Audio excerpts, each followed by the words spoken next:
warahmatullahi wabarakatuh. Ya baik, pada hari ini sebelum kita memulai pelajaran, Ibu akan mengabsen terlebih dahulu. Yang pertama, Dinda.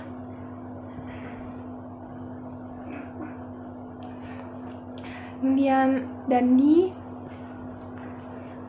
Kemudian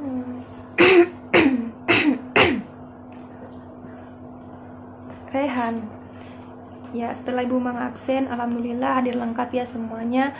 Nah, kemudian selanjutnya sebelum kita memulai pelajaran pada hari ini, saya mau kita berdoa terlebih dahulu sebelum belajar. Ya, jadi ketua kelasnya silahkan pimpin doanya.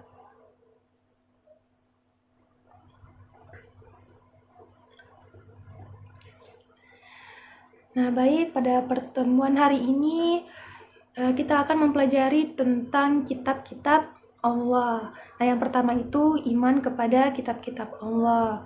Jadi, iman kepada kitab-kitab Allah ini merupakan rukun iman yang betul sekali, yang ketiga.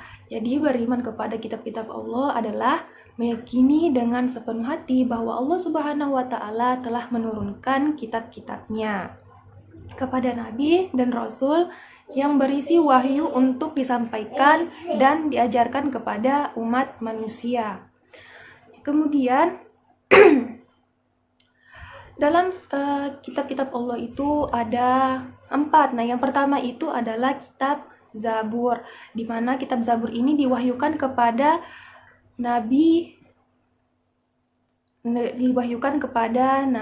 Daud alaihi salam. Kemudian yang kedua yaitu ada kitab Taurat, di mana kitab Taurat ini diwahyukan kepada Nabi Musa alaihi salam. Kemudian yang ketiga yaitu ada kitab Injil yang diwahyukan kepada Nabi Isa alaihi salam. Kemudian yang terakhir yaitu adalah betul sekali, yaitu kitab Al-Quran, di mana kitab Al-Quran ini diwahyukan kepada baginda kita dan baginda Rasulullah Nabi Muhammad Sallallahu Alaihi Wasallam.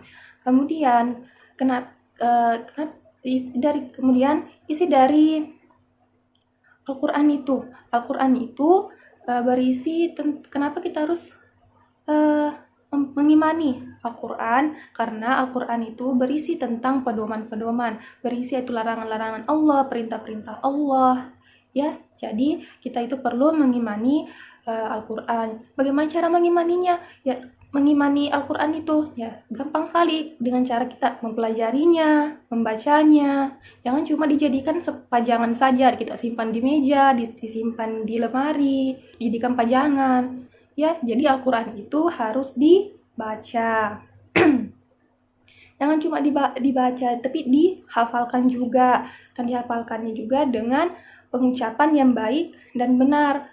Kenapa? Karena dalam ayat Al-Quran itu, kalau misalnya kita mengucapkan salah pengucapan satu huruf saja, itu sudah lain lagi artinya, ya. Jadi itu tidak boleh. Jadi membaca ayat Al-Quran itu harus menggunakan pengucapan yang dengan pelafalan yang baik dan benar. Kemudian nah, seperti tadi yang kita ketahui, yaitu Al-Quran diturunkan secara berangsur-angsur, yaitu selama 22 tahun, 2 bulan, dan 22 hari, di mana Al-Quran juga itu terdiri dari 30 juz, kemudian 114 surah, terus ada 6.236 ayat, dan ada 325.345 huruf. Nah, di dalam surah di dalam ayat Al-Quran ini diturunkan ayat-ayat yang ada dalam Al-Quran ini diturunkan bukan hanya di kota Mekah saja, tapi di kota Madinah juga. Ya, jadi kemudian Al-Quran itu diturunkan juga pada malam Lailatul Qadar, atau biasa disebut dengan Nuzulul Quran. Baik, untuk hari ini hanya sampai di sini hanya sampai di sini Ibu bisa sampaikan. Jadi Kita akan lanjutkan pada pertemuan berikutnya. Wabillahi taufiq wa hidayah. Wassalamualaikum warahmatullahi wabarakatuh.